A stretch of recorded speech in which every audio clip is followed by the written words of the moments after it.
All right, folks. Yeah, so I wanted to take a little time to just talk to you briefly about some of my thoughts about the different video formats that are out there for you guys as you're recording your videos for this class. So basically, as you know, this is a completely online class, and we are not meeting face-to-face, but we are submitting our videos asynchronously to Canvas, basically through various means, so that everybody can watch their speeches. And so there are different ways to do this, and I just wanted to talk about all of them. There's no one best way. First off, just like do it the way you want to do it, try out different things, come up with your way of doing it.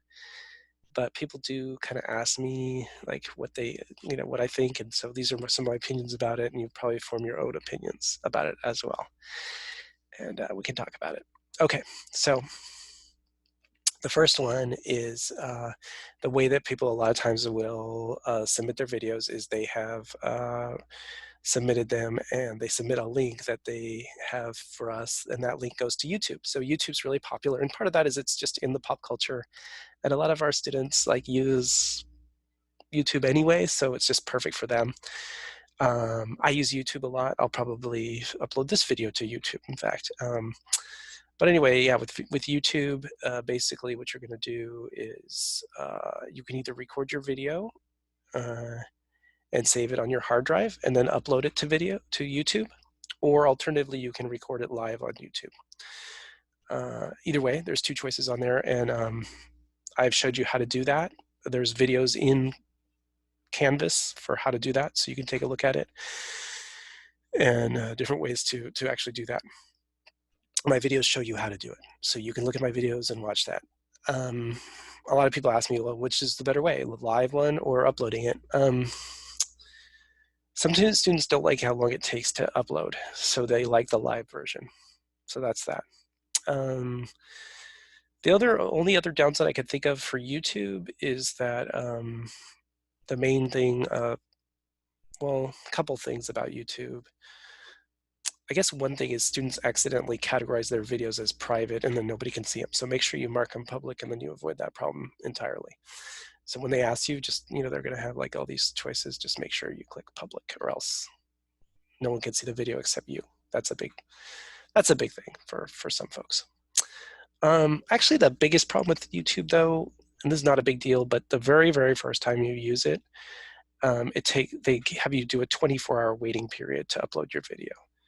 So you get a new account going, you can't just upload videos right away. You have to wait 24 hours. So when you get the account and then you tell them you want to upload a video, they I don't know if they do a background check or what, but you tell them that and then they say to come back 24 hours later and you can upload it. So this is a problem for your first speech. It's not a problem for future speeches as long as you keep on using that same account. But it is an issue, obviously, if you're doing it day of.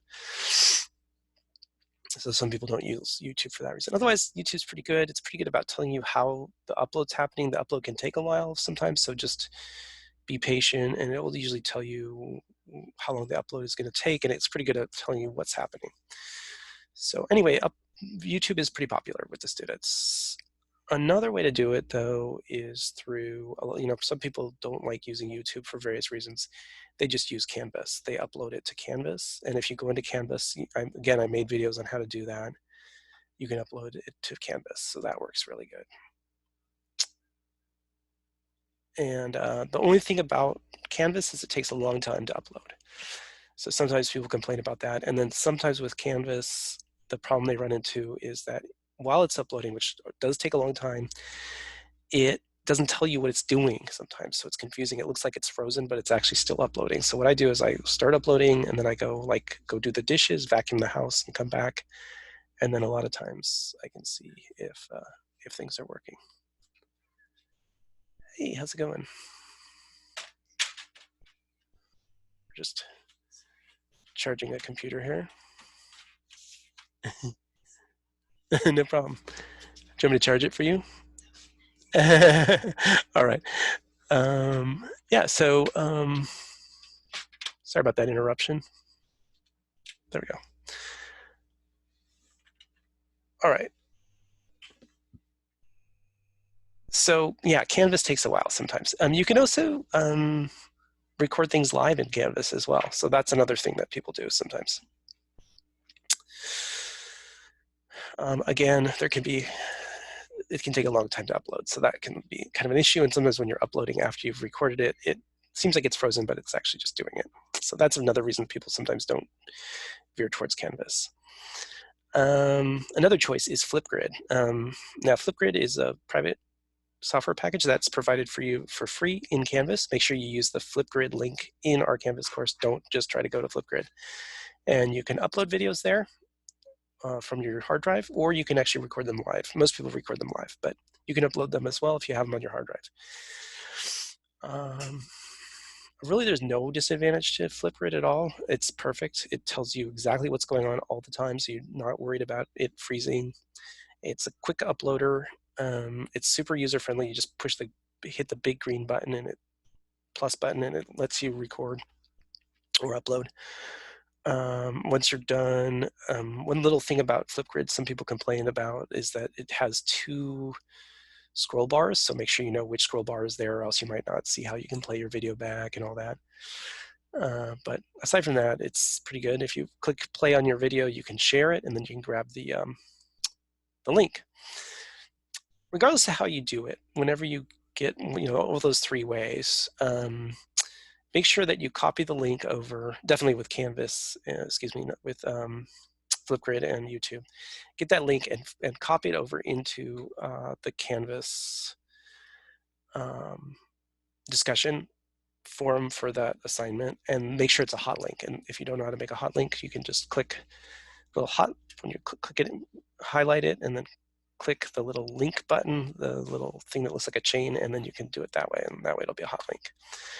But yeah, you can cut and paste your links in from YouTube and also from Flipgrid. Obviously with Canvas, it's already in there. So you can see videos on each of these. So anyway, everything I've talked about, there's a video about how to do it, whether you're uploading it off your hard drive or whether or not you're uploading it off of your computer, or you're uploading it, just recording live, whatever.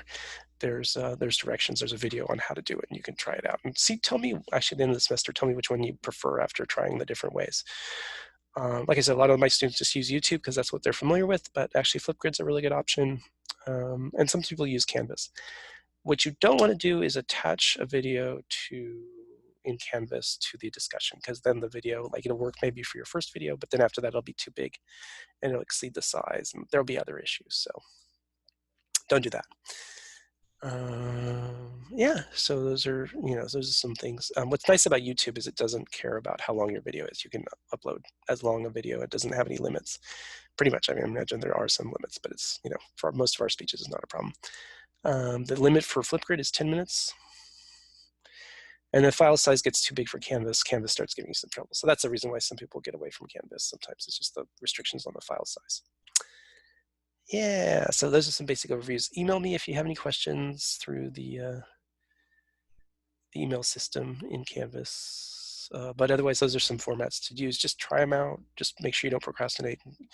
Give yourself lots of time to upload your videos, especially if you have low bandwidth, and get everything done. Yeah, thanks so much.